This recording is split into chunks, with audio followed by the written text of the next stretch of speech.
Почти всички играчи на Динамо Минска бяха в половината на Лудогорец. Нормално сега да има и пространства. Рик Джонатан успява да намери Якоб Пютровски. Пютровски пуска към ТПТ, който стреля 1-0 за Лудогорец. Батуми. Гледаме сега отново атаката и точно от ТПТ започна всичко. Перфектният тайминг и пласиране, разбира се, на паса на Якоб Пютровски. А оттам, когато и топката дойде на удобния десен крак на Бернат Текпетей, виждате, безмилостно успя да преодолее стража на гостите Фьодор Лополков. Губи никакво време, шутира. Доста хора имаше пред топката. Но сега грешка Тодор Неделев. Каскада от пасове. Неделев е съборен в наказателното лъже от картон.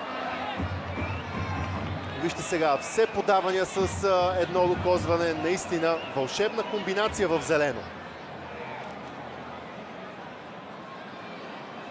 Горец да удари още веднъж. И то в 45-та минута. Тодор Неделев 2-0 за...